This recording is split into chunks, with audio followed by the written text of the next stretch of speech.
Vander Jam.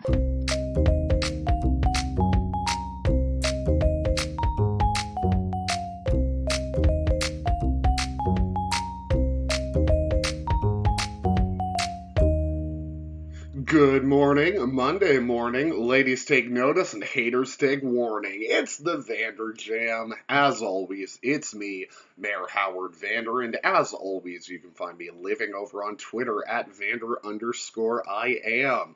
Yeah, we're back with the Vander Jam, back with an interview. Good to keep the beautiful momentum that is this audio freight train rolling.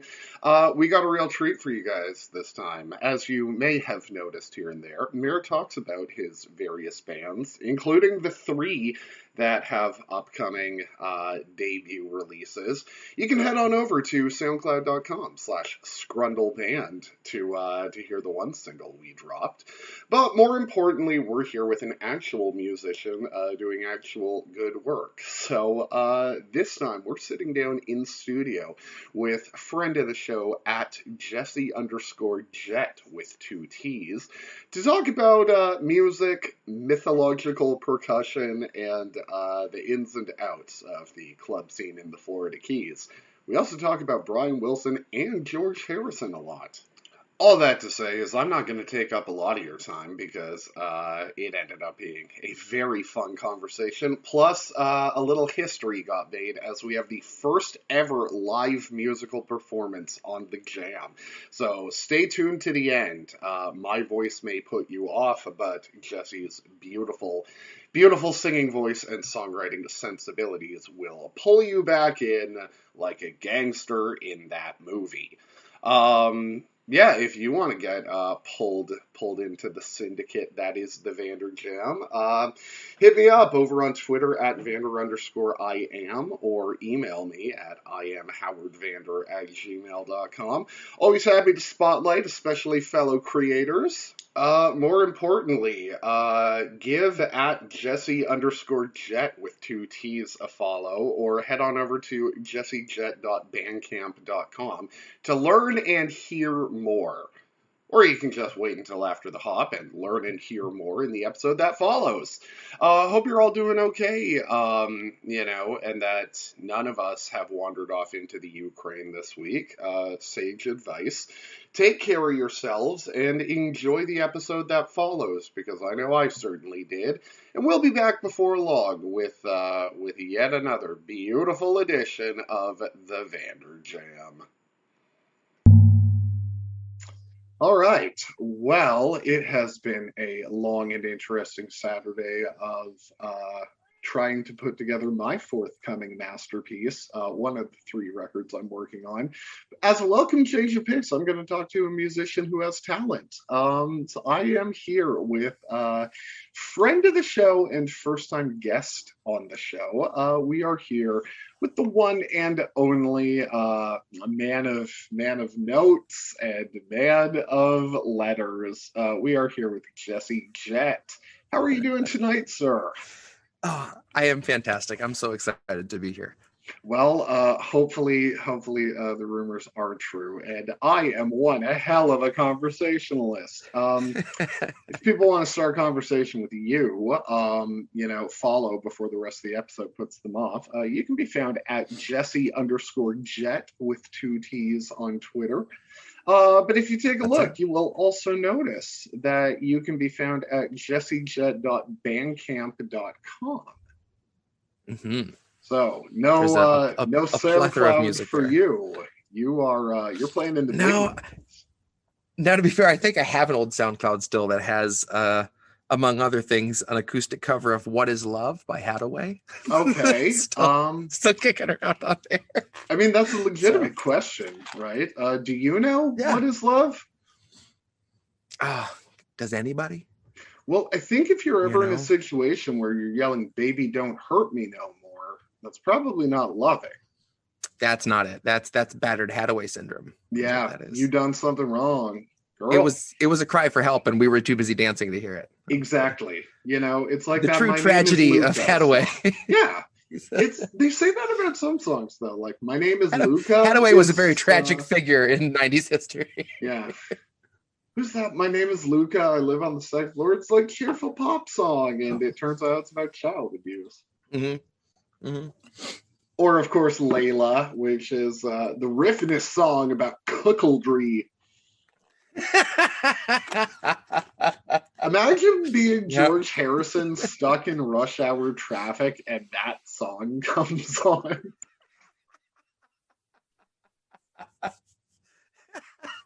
I mean, it wouldn't bother him now because he's dead. Oh, man. Maybe part of the reason Jesse is laughing is that when the call began, I did notice he took a hearty snoot off an apple bong. So congratulations on being 14.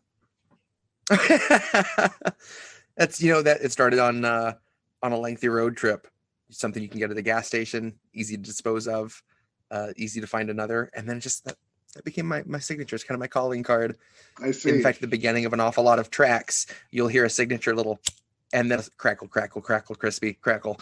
And That's always the apple. Yeah. Eating cereal while recording. They say Brian Wilson did that too. Grape Nuts guy, if we're going to get honest, if we're going to really dig deep. Yeah. Some actually say Brian Wilson inspired the Grape Nuts man. In his own way, Brian Wilson inspired us all.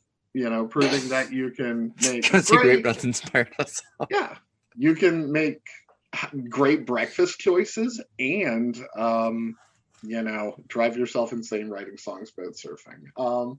I've actually brought with me tonight a compare and contrast essay I wrote of pet sounds and grape nuts. Okay. And we're going to be kind of going through a deep dive between the two, and just kind of all right. See how deep the iceberg really goes. What property of grape nuts is analogous to Caroline No?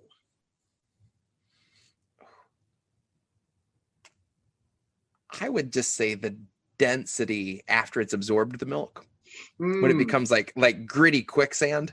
Yeah, and you sort of have to deal with it, much like being in a problematic relationship.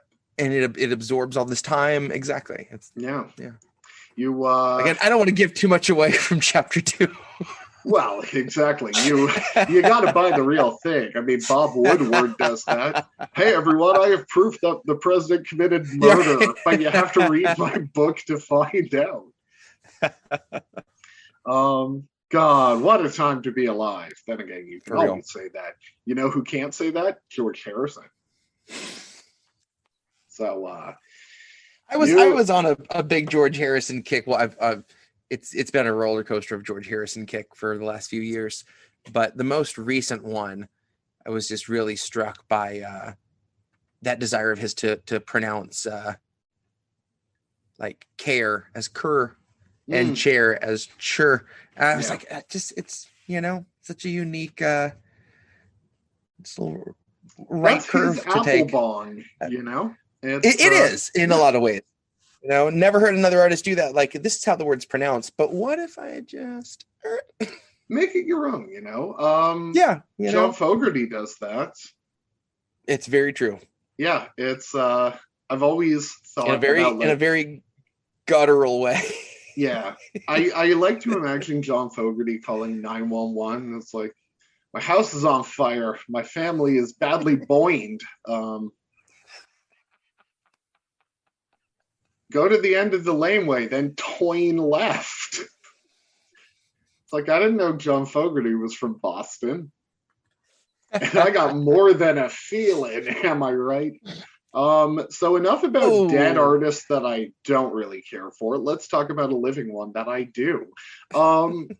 So far, before I completely made this the Howard Vander show, which technically it is, you are... Credit where credit's due. Yeah, you're our guest and a musical guest. So where do you want to start with revealing a little bit of yourself?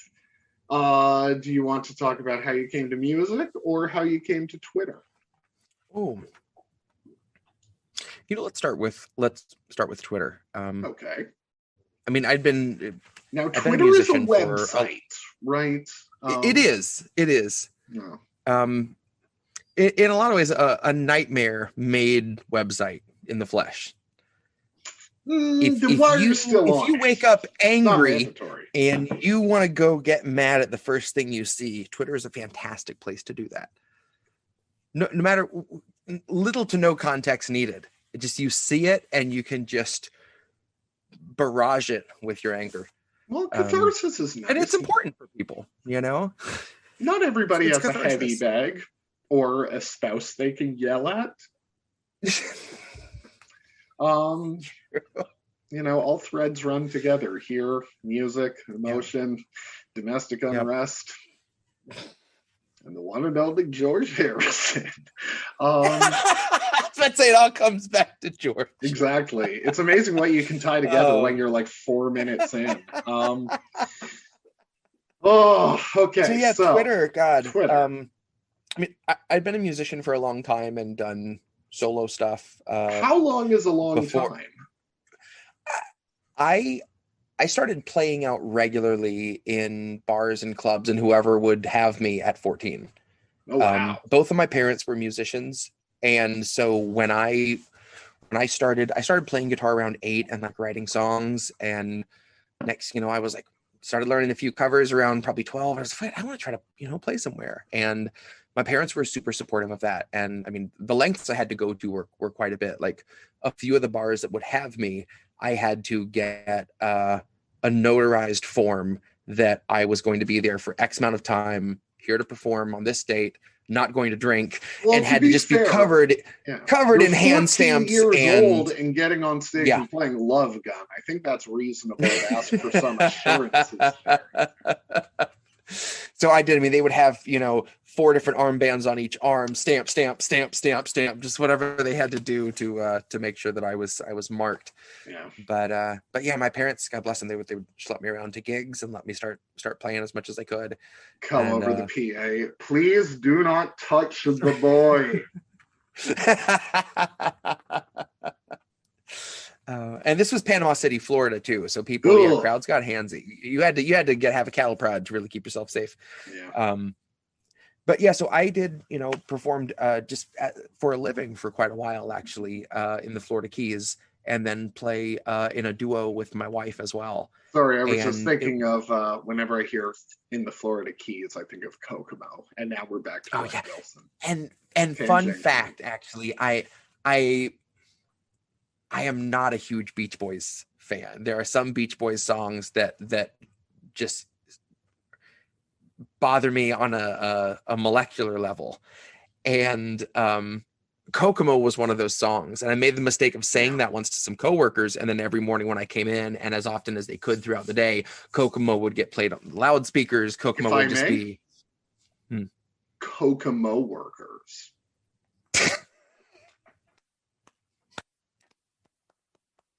Okay, you know what? I'm jotting that one down. We did it. Forget that one. We're terrific, aren't we? That is fan-fucking-tastic is what it is. I also do have a track I can sing you. It's me doing a cover of Kokomo, except it's about the movie Shutter Island.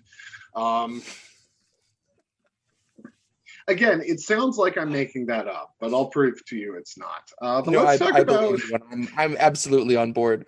So I had been a musician for a long time. Instrument, like, starting out?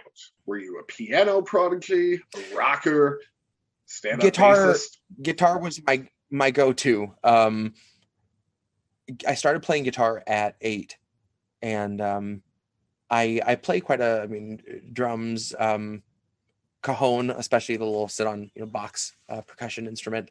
What's a cajon? I really the cajon. It's a little percussion box that you sit on that you have to kind of lean over and hit, and it has a snare pressed up inside of it. You've never seen it before? No, that is not a thing. Really? You are lying to me, sir. Hang on. Do I have? Okay. After we get done recording, I will run upstairs and grab the for balls. Yes, and it is called a cajon because you're leaning over and hitting just below where you're sitting, so it looks like you're just punching yourself in the dick. You're repeatedly. Trying to bullshit me right now. I refuse. I am going to go get it after this interview, and I will show you, and I will demonstrate. Yeah, I played cajon in a band for a few years in the Florida Keys. Oh wow, he's the best cajonist as I say it out loud in now, all it of just Florida. sounds. I saw that boy when he was playing cajones at TGI Fridays. Now look at him. State fairs, store openings. All with that one cajon. People turn out just to find out what it is. I was trying to think of someone professionally I've seen with a cajon player, and Jason Mraz is the only one I can Oh think my of. God. Don't let your mouth That write doesn't lend me any checks. credence to Nor does it lend you Clearwater Revival. Don't let your Jason mouth write checks that your Jason Mraz can't cash. So a cajon, how does one learn of this maybe mythical instrument? So I was in Key West, and right at the edge of the pier in Key West in Mallory Square, they have a little row of artisans, street performers, Okay. fishmongers, you know, whatever they got. Guy ringing a bell, there was selling this guy, a school child, you know. I'm assuming I mean, it's like it depends on the Dickens day, novel. you know. Okay. So there was the guy who had percussion instruments that he was selling, and he was sitting and playing on this one, and it is just a long rectangular wooden box with a sound hole in the back, and a fairly thin wood plate on the front. Okay. On the inside of that front plate, so there's a snare strip laid across the inside of the box. Guitar amplifier. Essentially, some people think it's an amp. Some people think it's some strange little amp when I bring it in. And it's obviously sturdy enough to support me, and I'm a chunk. Can it support a family? So far, no. It's got a snare plate laid on the inside, and most of them that I've found, like commercial ones, Meinl makes some, and what's the other drum company? DW. Okay, they make some. I am not the expert on cajon companies, sir. All of theirs just have the snare pressed on, and you can't do anything. It's just always there. This guy designed one with a little arm that you could tighten. So either it had the snare on and it had this taut snare up in the corner, or you could take it off and it was just this really warm, round, woody. I'll demonstrate a little. God, we're going to have to record it as part of the episode at this point. I'm going to have to go fetch it and do a whole demonstration. Well, that's all right. No, I love learning about stuff that I've never heard of. I promise it's an instrument. All right. I believe you. I also have they call it the coelacanth. I have a nose flute. Nose flute. I do. I have a nose flute here somewhere. Okay, that's why you roll up $100 bill, right? So the true nightmare of this is that you have to blow out your nose. Yeah. And you change the pitch by how you shape your mouth. Now, I have seen one of those before. I think I was able to make a horrid droning sound with that. Yep, there we go. Yeah, it's takes a lot of years. A buddy of mine went to Juilliard for the nose flute, actually. Oh, wow. And it's still, you know, some tones are just elusive. That's what you learn, is that you are always chasing that perfect sunrise with the nose flute. Yep, they call it chasing the dragon, I believe is what that refers to. My cousin Dougie actually went to Juilliard, but only for driving school. Now who's making stuff up? A cousin Dougie? Cousin Dougie! I've called him Dougie since I was like 2 years old. I'm not going to stop now just because I'm 35 and he's... And nor should you. Yeah. I don't care how many times he tells me to stop, you know? I'm like, sorry, but I'm not going to pretend that I don't know you, cuz. Dr. Dougie. No. It's, he wishes I didn't learn how to Dougie, in fact. Yeah, but back to your music, though, as opposed to So, we got derailed with cajon. Sorry. Yeah. So resetting, you were 14 years old getting notarized forms to play the cajon in bars. Cajon didn't come around until late. Cajon was a mid-20s deal. I was a late bloomer to the world of the cajon. No. I was a normal drums guy for a long time. No, cool. It wasn't until I went further down into Florida. I moved from the base of the shaft in Panama City down to just beyond the tip in the Keys, really, in the kind of that first little dribble of pre-cum before Cuba. Oh wow. That's really where we were. I'm glad my parents don't listen to this. I was going to say, you know what? The Florida Key is truly unlocked. The chastity cage. I went to the music store today, actually, and I was playing the electronic drums with the headphones. And I've thought about getting a kit because A, I live in an apartment building, and I like being a courteous neighbor. B, they're a lot more portable, and C, when I'm playing them in the store through headphones, nobody else knows how terrible I am at playing the drums. And I'm like, this way it only gets to be my problem. So there I am in my sport blazer and that, and just sitting down, hitting nearly every 16th note. I do feel like there's a certain character that a good cheap set of electronic drums has that is in that same hierarchy as like the guitar. And granted, this is just from a layman's perspective, but I feel like the nuanced shades of Woman Lover would totally benefit from something like that. Yeah, actually, well, I mean, Woman Lover is consciously like a much more electronic driven album, which, funny enough, the next interview to drop should be my bandmate for that at Schmeat Princess. Thanks for the quick plug. But that being said, like, that's why I recently got an I recently found a drummer who sounds a lot like an SR-16, and it's there's something cool about working with electronic percussion because it's all the fun of being noisy, but it's programmable enough to cover the fact that you suck at it. So I do have admiration for someone who not only can play analog drums, but who has also mastered such exotic percussive instruments as the cajon.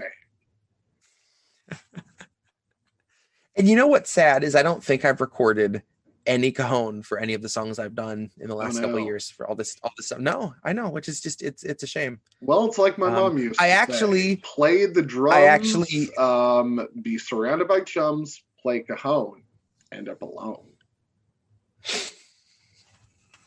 If I had learned that previously, I never would have bought the 3 cajones that I own now. I own 3 I own 2 of this. Cajones. I own 2 of the kind that you sit on. And I have one that actually lays across your lap called a slap top cajon. That's it's a little unorthodox. Yeah, that sounds real. You got to make me lug all the cajones down here. Look, I know we have a lot of fun on the jam and we goof around and sometimes tell tall tales. You're just straight making shit up, bro. Oh, cool. Here comes the apple bog. You know what? I sat in and played percussion for a country music artist by the name of Cody Bouchard on 2 tracks. And on the interwebs, you can find video of me, one back 2019 when I lost some weight, and then the other one last year when I found it all again. And both of those, I'm playing the cajon. So nice. Well, I mean, there's something to be said for consistency. As I understand, you've been working on a new project lately. I have, yes. And this now is it cajon driven?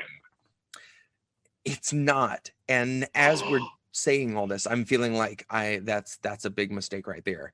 That's the missing piece. I feel there are a few tracks that haven't. I have no idea what it's going to be musically. I just have lyrics written. And so there's definitely room. There's room to fit some cajon in there. All right. Well, I mean, as a fellow lyricist, though, I mean, why don't you? So we know the instruments you play, but in terms of not saying like put yourself in a genre box, it would be like if you could grade yourself on a comparison to Joy Division from 1 to 10. Because then anybody who listens to Jesse is going to hear Joy Division, and Maybe, but that's not up to Hmm. me. I guess lyrically, Hmm. what do you find your themes and foci to be? Oh, I mean that all changed so much when, for the majority of my life, I wrote songs that were just, if I had lyrics that I liked that had a meaning that was open enough that people, it didn't have to apply to one thing specifically. I always loved that. I liked something that wasn't super vague but was open to enough interpretation that it didn't have to apply to one thing specifically. But for the most part, that's, I just wrote songs that I liked. And the very beginning of 2020, my wife works at the local hospital and had for only a few months, actually, at the time the pandemic started. Mm, And then I got laid off. I knew I would be out of work for quite a while. I was on unemployment and just kind of facing down a chunk of time. And I was like, what better time to write about whatever I want to say about society, politics, just anything. And especially as things got scarier and more uncertain, I was like, I'm not going to pull a single punch. I'm going to say anything that I want to say and just, see what happens. And so now I would say my few kind of recurring themes, if anything, are trying to get people to realize across the board how badly we're being treated, and that there's absolutely no reason that we can't have better. We deserve better. And I think trying to, I don't know, I'm not out to change the mind of someone that doesn't necessarily agree with me at all from the get-go. It's more to just kind of remind people to stay engaged, because it's hard to, but to kind of keep why we have to stay passionate about what's going on right now. no. And I mean, that I makes know it's a very sense given long-winded the fact answer. that I think you can't be a musician for even half as long as you have without understanding to be passionate about something means Hmm. to endure even in times where it's not necessarily paying off or working out. Exactly. Um, I sort of, my mantra to avoid being doom pilled about anything, because yeah, three years odd have been a very interesting time, Hmm. and full of unfortunate things, but it's like a better world is worth working for, because Absolutely. even though I am not single-handedly going to save the world, if indeed it is to be saved or needs to be saved, but Hmm. there are little things I can do, and sure, opening the door for an old lady, little acts of Hmm. kindness. It's not Hmm. necessarily going to halt planetary exhaust, but it's also, I think, you taking on yourself that symbol of, well, I'm not giving up on basic decency just yet. For sure. Yep. And I think especially right now, people are stretched so thin and mentally are so fragile that I think those little acts of kindness go a lot further than they used to even. I feel like the little interactions you have with someone out in public now, where you get to have a little joke or something, it's a bit more meaningful because we've gone this long time without having so much of that. Everything just kind of got frozen in time for this big chunk. Well, yeah, And can't miss something I do unless it feel like goes those away. little, yeah, I do feel like those little things of holding the door open for someone all of a sudden, that just feels a bit more meaningful than it did before, because some people just aren't in a place to do that anymore, don't even think about it. um Yeah, yeah, so too busy treating armed conflict like a spectator sport. mhm, I don't know. It's just like, and I mean, back to as you began with the episode by noting that Twitter is a horrible place where people come to basically be the worst facets of themselves. I don't mhm, see it that way, only because, again, like, it does not cure me of many overlapping diagnoses to find like people I appreciate or can talk to or make me laugh or something. But like, that is out there, and there are far more people like that than like garbage brained journalists who are basically pretending, telling us things that we already well understand by now, as if Hmm. we are hearing it for the first time. It's like, oh Yeah. no, it turns out that Yep. inflation isn't tied to social spending after all, you know? It's like, or I mean, Oh. yeah, but at the same time, it does feel like something is different in terms of like a pressure in the air, or maybe it's just because it's like a significant escalation of just everything that Hmm. in an overall sense that everyone is just tired of. But again, it's like it is certainly better for you and better for the people immediately around you. Just case in point to say, you know what, even though I'm tired, I want to go outside without wearing a goddamn mask for a change or something. Hmm. The moment that you give up and say, what does it matter? That's the moment where, well, it does matter because that's one more instance where, the slide into bleakness of the modern world, where it's met without opposition, you know. Yeah. Some things are worth Yep. doing, being kind and making goddamn records, you know. Yep. Um, yeah, and I don't know. It's just the thing is, music can be very redemptive as an outlet. It's also just really, really fun, even if Hmm. you don't know anything about it. Like we've all seen that video of DJ Khalid, right? Guy doesn't know how to play a Yes. guitar, but god Yep. damn it, he's not letting Bob Marley's He's going family for it. down. I love it. Yeah, That's so it's good. it's a man who has only seen Eddie Van Halen play guitar in music videos holding a guitar for the first time. Yep. Yep. The look to the It is. It camera. is like Oh, the. It's like the music video model that gets handed the guitar and has to pretend, and act it out, like the "Addicted to Love" video or something. Just, oh man. just pantomime it, man. Do your best. Honestly, I love the Addicted to Love video only because that song is such a banger. It can carry along any visuals whatsoever. Mm-hmm. Um, I had a cassette tape of Robert Palmer's Riptide. I remember it being very Nice. good.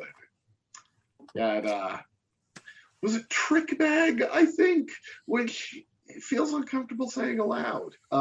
Yes. Why does that feel so graphic? Yeah, I'm just like on a date and it's like, hey, this song makes thank you, girl. Press play. Why don't you put me in your trick bag? I got us tickets to Cheap Trick.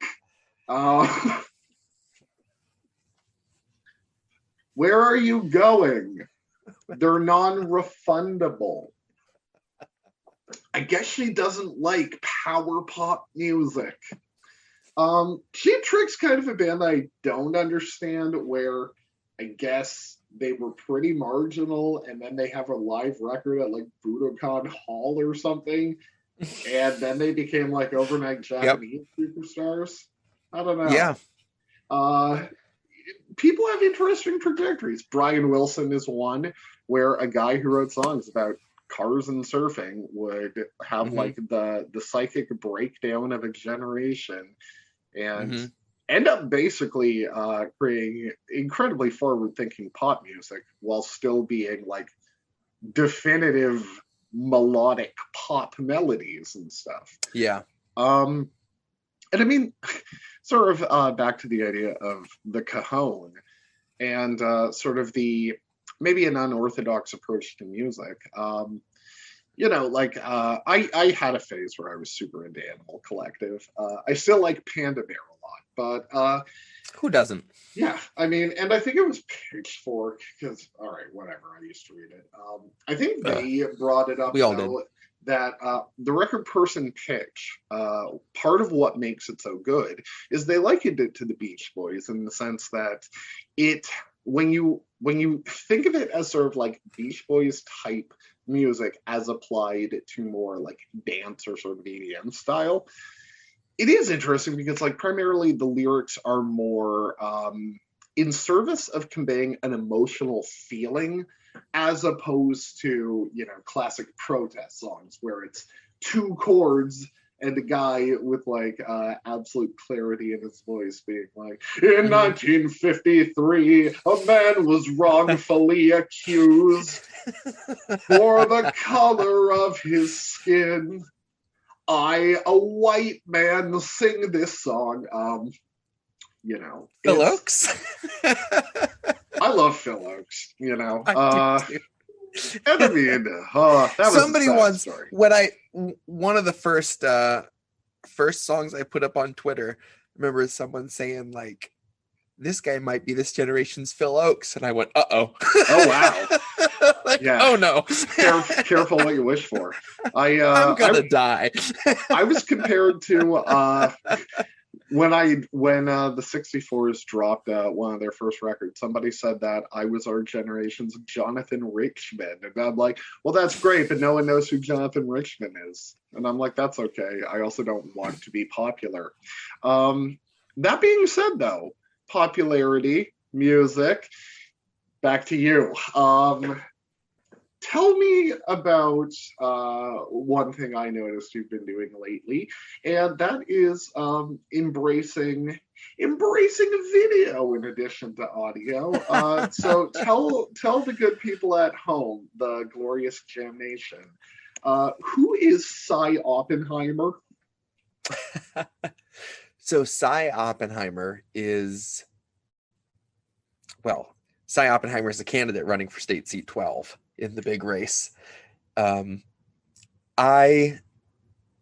couldn't resist the idea of doing a little, I hate to use the term viral marketing, but something that would kind of precede the album itself that could, I didn't intend it to like troll it all because I thought it would be an obvious enough parody, but we live at a time where parody is hard to distinguish. And I also think people are being used to hearing absolute obvious bullshit from a politician and being expected to take it at face value. So no matter how absurd I made Cy Oppenheimer's campaign promo, a few people did think it was real and got very mad that he said Medicare for all was a slippery slope, among other things. And once I realized that, I made this short video, and I wanted to just have this candidate who was a little bit robotic, embodying that kind of progressive Democrat who gives you this great story about, fighting corruption and getting big money out of politics, but they're going right back into the system. They're running in the Democratic Party, which we've seen. Sort of optimistic enough to use rhetoric towards social issues, but also pragmatic enough that people think they look sensible when they go on TV to say, no, actually, it's not viable to fund this initiative at this time. Yep, exactly. They make a good salesman. I did that. Pete Buttigieg. Yep. You can see exactly why, like the moneyed interests of the DNC, you can see why they think he is an absolute success as a candidate, or like the kind of politician everyone would love. Yeah. But that speaks to also experiencing a very different lived reality of day-to-day America. And like when you think about the proportion of elected officials who have like masters or certainly backgrounds working in law or finance, and they are supposed to be legislating on the basis of I guess common need, like that's sort of what creates those moments of absurdity where it's difficult to tell parody from the real thing. Like we've seen videos where it's like, the New York mayor's debate where it was like, what do you think the average rental price is in the city? And they're like, oh, I don't know, $400 a month. And, it's laughable. Just, well, exactly. And I mean, there's also instances where in campaign ads, it's very much trying to speak to, I'm like you, but there's a way to do it that's sincere, and then there's a way to do it that's pandering, right? Yep. And so if you've proved anything through Cy Oppenheimer, it's that you actually could succeed very well in official politics. That's what I am on at that point right now. I've made the second video. I wrote the script for the third one today. I'm probably going to film it tomorrow. That I'm like, is it worth making 50 or so yard signs? Because I've had a few people that told me they would put them in their yards at this point. I'm like, I might have to go ahead and do it. Well, yes, I also remember shaking hands with the community. Yep. And, you know, everybody has that slightly stilted dialogue, and they're looking off screen at something when they speak to you. Yeah. I think this. So I love the idea. I appreciate it. Coming from you, that means a lot. That's a I think you should do it simply because, let me put it to you this way. Sure, it's going to take time and cost a bit of money to print up 50 yard signs that say Cy Oppenheimer for state senate, but if you do that, you will never have to spend another moment of your life thinking, if only I had done the yard sign gimmick. Exactly. And that right there, I mean, that's reason not to do it, if we're being honest. Look our audience in the eye and swear that you will print up 50 yard signs. And if you don't, I will find you. Oh, 50, now 50 is a bit of a commitment. There's yard signs and then 50 yard signs. There's a bit of a gap there. What about 150 yard sign? Ooh, okay. You could say, thanks to your donations from the last video, we were able to get this 50 yard sign. Why isn't it plural? Here, looking at it. I'm ready to commit to that. Yes, I will be procuring a Cy Oppenheimer 50 yard sign. Well, you gotta be proactive and procure before you can produce. Don't forget to eat produce. But yeah, so the album, one of the first things I wrote for it started talking about, as most of my songs do, the Twitter experience, especially the world of political Twitter, and things I've been accused of being, most commonly a paid Clinton operative, which is fantastic. A Russian. I frequently accuse you of being a pedophile. Well, Cy Oppenheimer, actually, it's not a pedophile accusation, but the next video will be addressing some aggressive flashing accusations that were made leveled against him outside of a tennis event. Well, nothing ever really solves an issue like a campaign ad where a guy closes with, "I'm fighting for better jobs, better health care, and more tax benefits for you and your family. And by the way, I wasn't drinking and driving that night."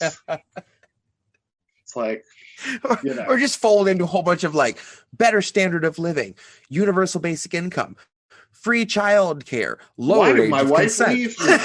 Yeah, exactly.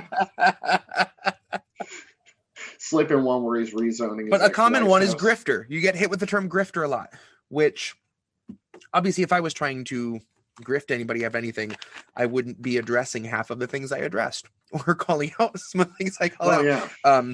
That's not a path to quick money. I'll tell you what, if you want a whole bunch of people to want you to come on the show, you don't talk about birth defects or, you know, we could child trafficking. I mean, we could, but it's not an easy road. I'm game if you are.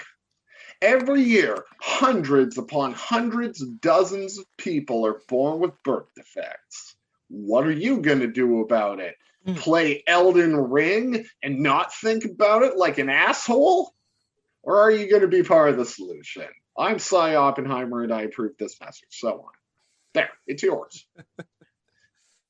There is no grift. There is only hustle. Hustle and Grift was a great movie. So when I decided the album would be called The Grift, I was like, what better time to do a politician character to help start promoting this? So, yeah, the plan was have him get a little bit more unhinged and Tim and Eric every time until he's just lost motor function. And by then the album will be ready. I've got about half of the tracks recorded right now. Well done. Well, thanks. Well, you're gonna have the other half with the second night you bust out the cajon. So I guess if you had to typify it like sonically, not saying is it a rap record, is it hard rock, but I mean, how would you describe sonically now that we've gone through like the themes that you're working on? With this, I wanted to try to find somewhere in between. The last thing I put out was just spoken word, and when I looked at other spoken word albums, most of them had some ambient music, if not outright backing music.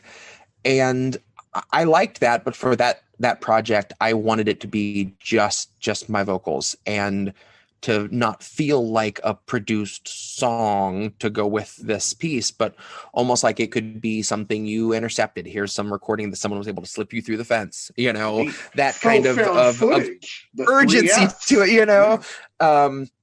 So, and I liked that, but then I didn't want to do that again with these. I had an awful lot of courses I wanted to work in, and I wanted it to have the room to do a bit kind of conceptual, some shared themes, a few courses that pop up in different ways throughout.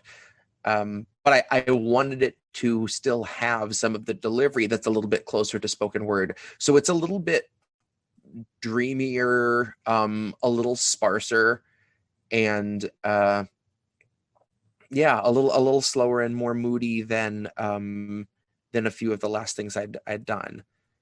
So if I may, you can use on the record when it comes out, Howard Vander official endorsement, a bitch's brew of rollicking wordplay.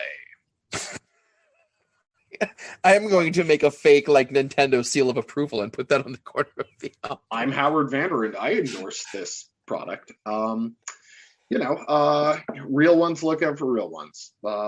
You can use all of that. Thank you. In fact, you can. The cover will be, as we talked about, that you see a lot of politicians do the kind of looking off this way, and here's I support fair and affordable housing, Medicare for all, and the little list of things that you want to hear. And I'm going to do that for the cover, and the track listing will just be the pandering platitude platforms. I think the 3 Ps and the 3 Fs. Wow, you've got 3 of everything. You're like Noah 1.5. That's actually, ironically enough, the name of Scrundle's forthcoming EP, Noah 1.5. Please tell me that's true. It also pays tribute to Panda Bear, Noah Lennox, who, we're doing speed rock covers of Person Pitch, the entire record. No, I don't know. I mean, honestly, I look forward to hearing the whole thing when it comes out, because music is always fun in the first place and interesting enough that it's like, somebody was passionate enough to see this out, so you can always listen to it. More interesting when, here, it sounds very much without holding yourself out as that sort of asshole at a cocktail party or hanging out at a museum. I'm an intellectual artist. I work in multimedia. This is really a concept piece. I say shit like that, but that's part of my shtick. And that's what's funny is it's hard. There have been a couple times I've hopped into some poetry groups to share a spoken word piece before, and it just, for someone who writes as much poetry as I do, I'm always just this is so pretentious. Sometimes I listen to other people talk about their work, I'm like, I don't want to sound like that. No. And even today I was recording a song and my wife asked, what's it about? And I was like, I don't want to be like, well, see, the song is called Powerless and it's about our sometimes bleak perception of our leadership. And just there's no way for me to start saying that and not feel like I need to light a clove cigarette and start rolling up my turtleneck and start condescending to you. I mean, and then tie it all into Jim Morrison or oh God. If I had a wife, she will walk in and be like, what are you working on? And I'll be like, oh, this song is called Pizza Party. Or in the case of Scrundle, yesterday we dropped our lead single off the record, Coven Lovin', which is a upbeat surf song about being in love with a witch. There's a lot of negative That's songs awesome. about witchy women, and we just wanted to give back. That's true. Scrundle loves the ladies, and the ladies love Scrundle. Hey, I just love what's saying it. that I see? It says go to soundcloud.com/scrundleband. Oh, good advice. Ooh, No, writing that so down. let's see. So We Griffin have fun. Multimedia not being that guy. That's very much I think those are very much words to live by, whatever you do, because I guess it's back to politics. It's sort of pretentiousness is sort of are you saying the things you say because it's who you are, or are you saying the things you say and doing the things you do and adopting the mannerisms you have because this is what you want others to see you as? And there is a Exactly. difference between the two. And Yep. it's And that, a big part of that was a conscious decision early on to not try to change my speaking voice, no matter how much it might open up my potential listener base. An awful lot of people have an idea of what your voice has to sound like if you're doing anything that's under the umbrella of hip hop, no matter how alternative it might be. That there is just you don't have a rap voice, but see, it doesn't it apply to feels me so because no insincere one knows to who I put am on and I some, don't know how you to sing. know, to put on some kind of affectation to convince you of, like, I don't know, that just felt like so insincere. Yeah. And to me, especially with what I'm talking about, if someone's going to listen to it, they're going to listen to it for what I'm saying. And I made that decision early on, like, I'm going to sound like what I sound like, and if someone doesn't like it, that's fine. Well, In yeah. fact, I had a guy message me once, and he said, you know, uh, I just wanted to mention you should probably like do something different with your voice, because your voice doesn't really work for the rap part, but the girl that's singing that chorus's voice is great. I would listen to a whole album of her. I was like, that's me, dude. That's actually me singing too. Yeah. I mean, So the moment she that was you great though. realize, That was like, good feedback. pitch shifting is a wonderful thing. Working the studio, like Brian Wilson did. Right. Um, Oh, it's and we're coming back again. That's I our third know. revolution of the Wilson machine. Like I do have an unreleased song where I was able to create a children's chorus using only my own voice. Oh, Mixing that's is so interesting. hilarious. Like I'm like you Oh, can you don't you simply need to be able to create sound, and then you just mhm. need to be I guess enduring the trial and error process enough that you can shape For it sure. into something.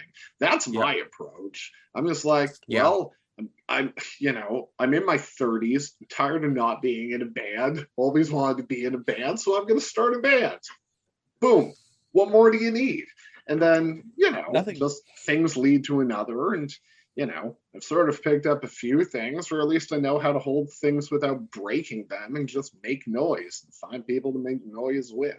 You There you sort of go. see where it leads, but I That's how the think cajon was invented. yeah, it's because it takes cajones. But the whole point, like as you said, sort of embracing who you are, like Mhm. that's certainly a good starting point because whatever outcomes it leads to, at least you Mhm. never have to look back on and be like, oh, Yeah. I have this deep dark secret. I don't actually Yep. sing with a posh British accent. Yep. And You that's, know, that's been the thing. It's like I made one song to start called Town Hall. And I was like, I'm not going to shop this to friends and family and the people that know my other music because this is very political. And so I came to Twitter and I started finding people that seemed politically like-minded and sharing the song with them. And the feedback I got from people was enough that I kept going. And then I started writing off of the discourse and the new whatever happened that day. And that first record I put together, The Virus, is 24 tracks, and it was written in about 2 months of just day after every night. I'd go out and record one song, sometimes two, mix them the next morning, record another one the next. It was just nonstop. That wasn't something I could keep up beyond that record, but that's kind of the pace that got me into doing this. Was just it it was really the biggest writing burst I'd had in a long time, and suddenly I couldn't stop. Well, there are And periods of prolificness that are weird, could almost be typified as a sort of mania. But when you think for about sure, it, if you for are, sure, but especially if you approach music emotively, expressively, and as you say, like sort of intellectually, or putting a lot of thought into the work, the moment that it clicks, I mean, it's not just, well, hey, I have 24 songs I can write about. It's like I'm finally hitting that point where I am getting out what I need to get out. exactly. So in a way, you kind of go insane, but it's also very cathartic too. Yes, and it's like and more so with this than anything else. After swallowing a lot of bitter things. Yep. There were times I record everything on my phone in the car because that was the closest thing I had to a working soundproof room / vocal booth where I wouldn't wake anybody up. So I would get my kid to bed. My wife would go to bed. I'd make a pot of coffee. I'd go out to the car and I'd be out in the car for 4 hours.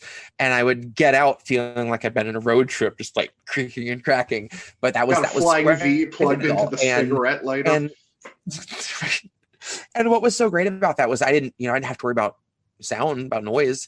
And so when I would record these songs, I mean, a lot of those things I had just written that day, a lot of times when I record something, it's my first actual time reading through the piece all at once.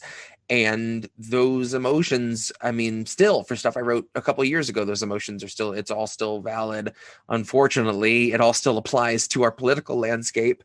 And there are an awful lot of pieces that I would try to record and I would just start breaking down in the middle of it. And I was like, I'm not going to try to do it until I don't feel it anymore. I'm just going to fucking record it. So my banner on Twitter is actually someone's comment that says, it literally sounds like he's crying at the end. What the hell am I listening to? And I was. There are quite a few songs where at the end, in the middle of a verse, I break down and I keep it because I'm happy if I can capture that. And the fact that I was able to find anybody, let alone the people I've found on Twitter, that felt like I was saying something they agreed with in any capacity in those songs, when I'm saying, like, it's literally just the most I could put of myself into a piece. It literally has been like the most rewarding thing as a musician ever. And it's been a very late game kind of thing for me, for all the like live performing that I've done for, in terms of songs I've written. The audience I've found on Twitter and the places some of these songs have gone, it's just more than I could have imagined. Well, and I wouldn't have written more than that first song if I hadn't found that. If it had just been that, I would have just kind of done a couple more things that were just for Jesse, but I wouldn't have. This is going to be my 6th political album now in the last couple of years. Well done. So I don't count my doo-wop record because it's got some societal themes, but it's more nuclear fallout, 50s doo-wop, so I don't really count that. I mean, I see, you are more like the mayor than you think. Insanely prolific and willing to pursue an idea wherever it leads. And if you can do those things, now, I can't recommend enough being your own barbershop quartet. You want to talk about making some sounds work? Just like recording one at a time until you're down to the dip dip dip dip guy. It's so much fun. Oh my god! Wow. I did do an a cappella version of Rush's "Spirit of Radio." That's hard because I can't play it on guitar, and it's hard enough to even just go. Wait, if you can hold that down, then I can sing over top of it. Okay, we got to do that. So next time for sure. Okay, we do a whole a cappella Rush group. Yeah. Speaking to people who can't possibly have that as their natural singing register. No, I love Rush. And the snow dog. Hey, pretty good. Salesman. I always think of Aqua Teen Hunger Force still when I hear Spirit of Radio when one was like, getting me of Rush of Salesman. Oh wow. I've seen enough Aqua Teen to know that that's actually a pretty killer impression, which again, what a wonderful compliment. Thanks. My meatwad. I got a lot. It's wow, you said exactly like that. Oh, Jesus I'm a Christ. man's man. Yeah, I'm gonna go okay. out to the garage. I'm gonna be hanging up sheetrock if y'all need me. Oh my God! Wow. Wait, hang on. Here's. You ready for this? Wow. You know what? Just for that, okay. Impression off. Want to hear my Borat impression? Oh, hit me. Okay. Okay. Go. Shagadelic, baby, yeah.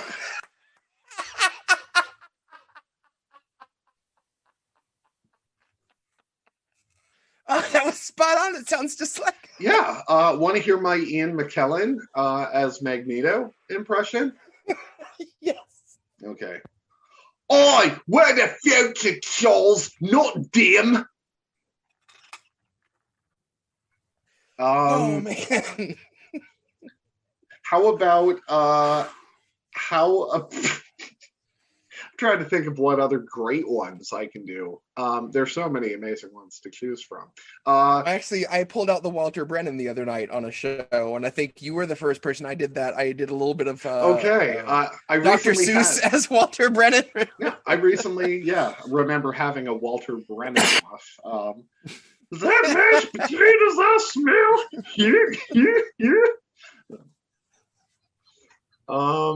Our remaining listener is probably loving this. Man.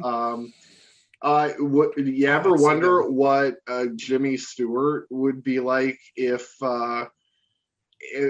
he was in Taxi Driver? Every night I wash the blood and cum off the back seat. Are you looking at me? Oh man. Harvey, that girl is way too young to be working here. I'm driving a taxi here. Let's see. All right, I do a great Dr. Evil too. Okay, hit me. All right, last one. Okay. All right. My wife. Folks, we have a lot of fun here today, but there's nothing funny about identity theft. We really do. Every year, millions of families have their identities stolen and their voices too. Creative Commons licensing It's America's aside, silent killer. Yeah, it is. It truly leaves its victims silent. Here comes the apple bong. That should be the name of my forthcoming record. It'll be the screenshot of the next time you do Here that. Comes the apple bong. Yep. I was about to say, is that going to be the children's choir? Apple bong jeans. Lungs growing fur if you keep smoking that rope. Now, Jesse, I have brought you on the show to have a drug intervention, actually. You're a wild man. I had a feeling. You're out of control. Mm-hmm. Partying harder than any man could possibly fathom. Yep. Looking badass as hell. It's my birthday weekend. That's the plan. Happy birthday. You're the birthday boy. Thanks. You're dropping tracks like Cosby dropping babies. You're sipping that lean. You're a music machine. You're my beautiful baby boy. Happy birthday, my son. Thanks, Dad. Yes, I'm proud of you, your music, and the wood paneling. Oh, I needed to hear that one. Yeah, you know. Thank you. You can do a lot of things for a stranger on the internet. Twitter makes it possible. Sometimes you find an audience. Sometimes you find a dad. Sometimes you find both. An audience full of dads. Yeah. 2 panels in the ceiling are missing because my cat has fallen through the ceiling. Oh, wow. He found a way to get up into the rafters above the basement. And one draft right through. I told you it was a bad idea to let the cat watch Alien. He's awfully hardy. Back to the idea of you finding your audience, though. You said that, I guess let me put it to you, especially as music for you is such an investment. Do you find that it's more the validation comes from positive feedback as much as the validation of, as you put it, you've played live and done shows, and often when you go into, a bar and you get paid $75 for the night to play a set or something. You play covers, you play songs people know, and there's sort of the sense where, you know, I'm here to blend in and be part of the ambience. Whereas with music you're creating, is it so much that you're getting positive feedback as much as the very fact that somebody listened to this? Because nobody forces anyone to sit down and listen to a self-released track on the internet in ways that you walk into the mall on a Saturday and you walk past the film. Exactly. You hear a guy playing guitar, whether you like it or not, right? Exactly. And, you know, still, I love playing a song in a bar that people love. That said, when we played bars solo and with my wife, we kind of prided ourselves on doing songs that were known, but not necessarily kind of standard bar things. I love nothing more than playing a song that I love, and you get to watch a few people do that slow turn, and they're like, holy shit, I haven't heard this song in forever. You know, it's just, that is my favorite.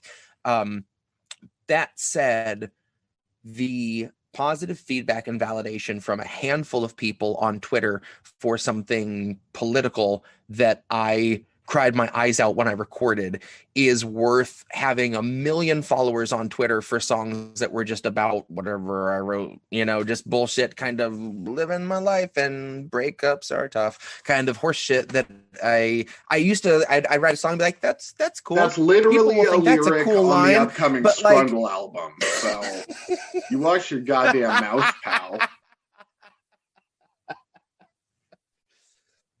But it's so different. But being able to do the songs I'm doing now and have anybody agree and be on board, and like listening to it once is a lot. That there are some people that actually like listen regularly to these songs is just makes me more happy than I can put it into words. Like, I didn't think I would find an audience at all for these songs, and it's it maybe it speaks a little to them being hopefully more accessible than I gave them credit for, but I think it's also a lot that people are more fed up than I give them credit for. People are a bit more aware that regardless of your political affiliations, like, I recently went to an open mic, and it was the first time I decided to go to a busy place and spring my political songs on people that didn't know what they were in for. And while I was playing, I was watching the crowd and being like, okay, who's the guy that's going to want to have words with me afterwards? And everybody that came up was super positive, and I was really overwhelmed by how many people like wanted to have a conversation about politics, and were like, why are they doing this to us? Why you know, we deserve better than this. And I was like, maybe people are a bit more savvy than I thought. And it gave me a good bit of hope that people weren't like, what the fuck is this guy talking about? Or just thought I was ranting about some conspiracy theory. People were incredibly attuned, and you're a very a lot better wide than spectrum we of are. people, you know. The last open mic we played, we started doing a cover of Tupac's Changes, and people started booing so hard that we didn't get to finish. Oh, come now. No, it's true. We also dressed like an early 90s energy rap crew. I don't think people thought that we were being tasteless, but it was actually part of the tribute. Oh man, I love it. We also said that we wrote the song before we started playing it. As far as I know, like, we changed the melody because I can't hit the notes that he is. So technically, we did kind of write it, right? Yeah. And I'm like, look, if Tupac ever came up to me and was like, hey, I want to cover Punk Rock Skate Queen or Surf Punk Freedom, you know, or any of the songs. Or Coven Lovin'. Yep. Or, you know, Ezra Pound's Countos, that record, I'd be like, sure, Tupac, no biggie. And then I'd be like, I shouldn't have said that because you two are mortal enemies. And then he'd say, that's right. I'm glad you didn't say that. And I'd say, thanks, Tupac. And he'd say, no problem, Mayor. Have yourself a wonderful weekend. Anywho, I'm here in the studio with Tupac Shakur. Wait, you're not Tupac, you're an imposter. But I guess, as you were saying, that's kind of, insofar as we here on the Vander Jam ever try and have a message or a central theme ourselves, I guess that sort of speaks to something that I've often maintained, which is, yeah, people can be very supportive, and we are always a lot less alone in both thought and emotion than we often consider. And the easiest way to be reminded of that sort of innate understanding as victims of the human condition, you can't do that without talking to people. And so once again, back to the beginning to tie it in a bow. Twitter can be a hellacious place, but you gotta put effort into cultivating your own garden, whether it's putting the time and effort into making your music sound and do what you want to, or blocking all the idiots that you have to, so you are left with people you enjoy talking to and people who do get it and do appreciate the things you do. It takes work, but you don't get it by giving up on it. Right? It's one thing to be tired. It is another to be despairing. And you can't make awesome music if you despair. And if you think you can, I got this pair of these nuts for you. Oh, yeah. Damn. That was the song by Tupac. Stone Cold. Stone Cold Tupac Shakur. That's right. Yeah, so I guess returning the focus to you, why don't you remind everyone once again where people can check out your music and your forthcoming video work? Oh geez. Videos and really, I mean, anything I do, I put up on Twitter, which is Jesse_Jett, Jett. And the Bandcamp as well, jessejett.bandcamp. I am on Spotify as well, everything except for the 50s doo-wop record. That's actually not on Spotify. I know. What other? I mean, well, any streaming phony. Stuff. Get him!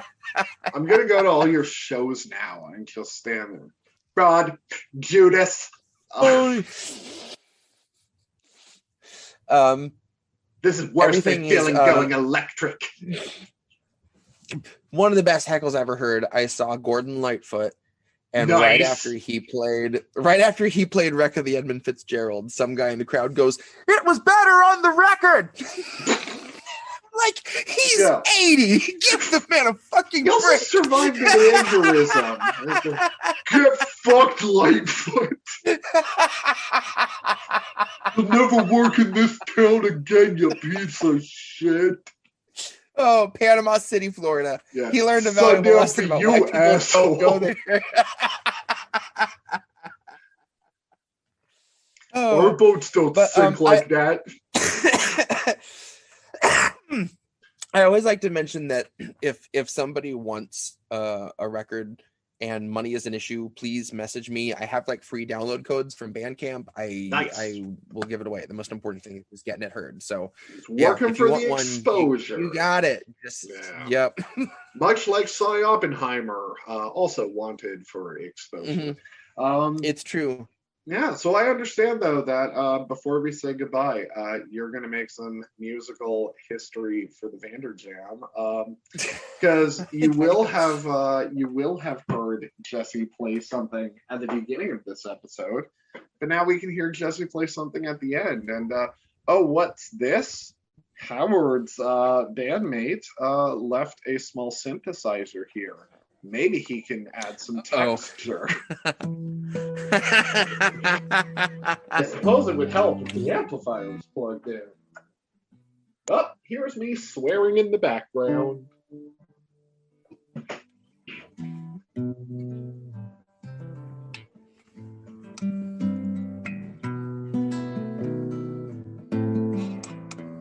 Ooh, nice.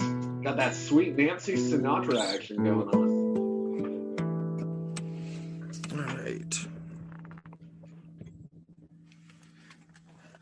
So it's hard if I'm talking honestly about politics like I do, to not feel like everything is just such a fucking downer, like every song is just bleak. And it made me really happy when I was on a show with David McBride, who was the whistleblower that released the Afghan papers. And I played a song, and he was like, as somber as it is, there's still some like hope to it. And I obviously still have some hope, or else I wouldn't get out of bed in the morning. But I didn't know if that really came across in my music as much as I wanted it to. And the fact that he said that meant the world to me. So I tried to make a conscious effort with this one that I kind of came back and built up to some of that in the end of kind of trying to find. And here I am sounding like the guy having to like, so this piece is really about, but it was just looking at the anger we feel from feeling hopeless and powerless, and realizing that eventually that anger turns into the power that you didn't think you had. Yeah. Now we talked about it before. I needed my clove to say that. We talked about this before the episode, so it's not completely improv. So as discussed, I'll play the lead in. All right, here we go.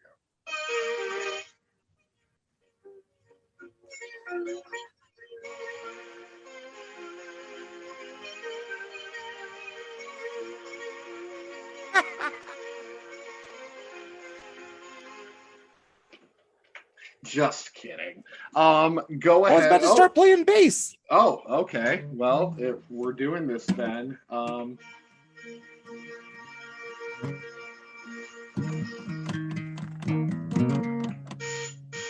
There we go. Get some fuzz up here.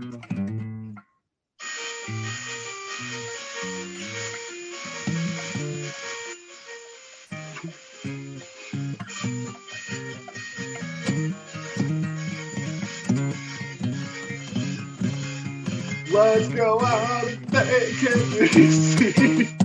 Just try to swim against.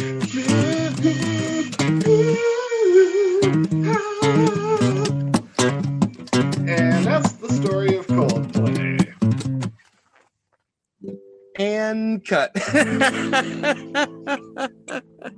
All right. If you would actually like to play your song, I will be quiet and I will be an appreciative listener.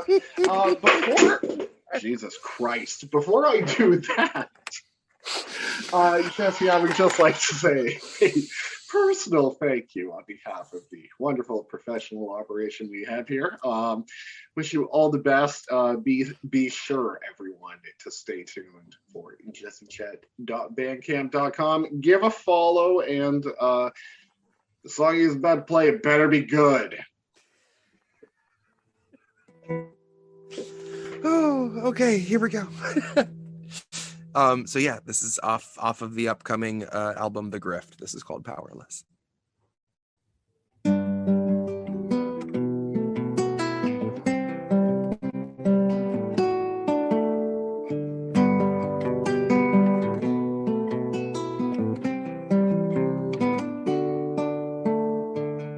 They'll gladly pay you by the hour for a minute or so you can sign off on the towers where they'll piss on your home. And if you feel like you're just powerless to answer them, no, it's 'cause you are. They'll gladly pay you by the hour for a minute or so you can sign off on the towers where they'll piss on your home. And if you feel like you're just powerless to answer them, no, it's 'cause you are.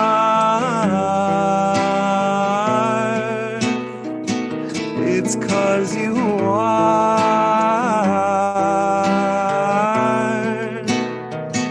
They'll gladly stagnate a living wage, snap the chains and bury it Labor slaves in rusty cages dragged behind a chariot, led by Mr. Racial Jungle, Joseph R. Iscariot, fighting over scraps while they barrage us all with variants in BuzzFeed, clickbait, straight until we're paralyzed, trying to distract us from the concentration camps that Joe had swore he'd close but only chose to amplify, where they got 50-something kids in cages made for 5 to occupy. And no, she hasn't seen the camps, but Harris swears they're paradise. She tells us the facilities are safe, and that right down to the women, they are regularly sterilized. Then she throws her head back and she proceeds to laugh, that sort of heartless cackle you'd expect from someone who was working steadfastly on behalf of the virus in a Congress full of parasites. Oh, but honey, where was I? I was busy cashing every blue check, demonstrating plainly all the narratives expected from the verified. I was busy breeding verbal leeches by the terabyte. I trained them to exsanguinate the wealthy while they sleep at night, bleed the oil barons dry and barren, say they showed us how to share and now we share alike. Tell them I contracted rabies from a feral mike, and now I'm just another species losing sleep to noise pollution and these glaring lights, forced to change its habits and adapt to just survive. But now it's safe to say that some of us are thriving in the moment, throwing shit on presidential homes beneath the Paris skies. So if you feel you're powerless, I guess you bought the lie. But I can tell they're petrified of our collective might.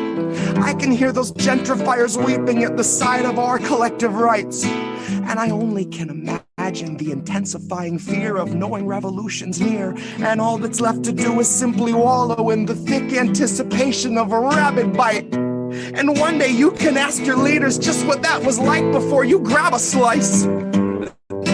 So if you think you're powerless, allow me now to change your mind. Honey, if you think you're powerless, allow me now to change your mind. You see, they'll pay you hourly, but tax them each apart, and build a shining tower made of loopholes and cards, and they'll tell you that you're powerless to keep you in the dark because you aren't. Because we aren't. See, they'll pay you hourly, tax them each apart, and make you build a shining tower out of loopholes and cards, where they'll tell you that you're powerless to keep you in the dark because you aren't. Because we aren't. And there you have it. It was better on the record.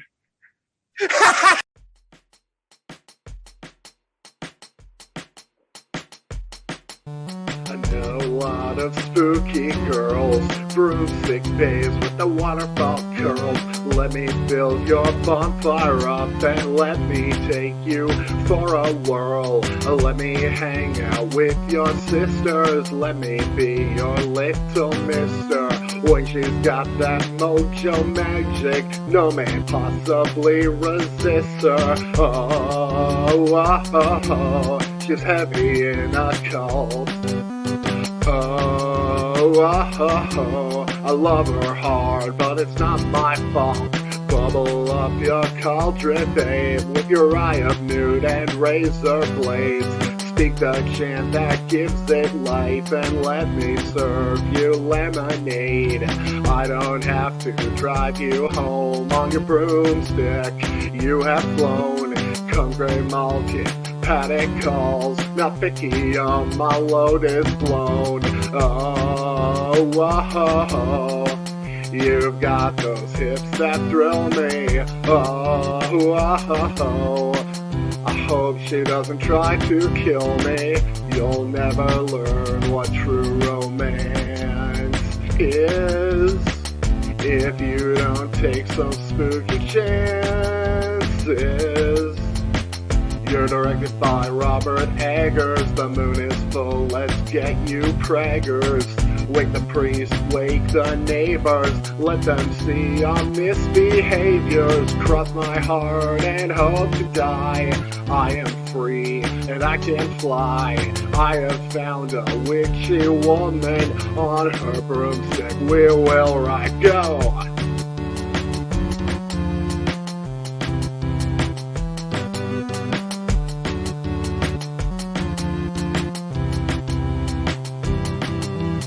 life was bad, now life is plus.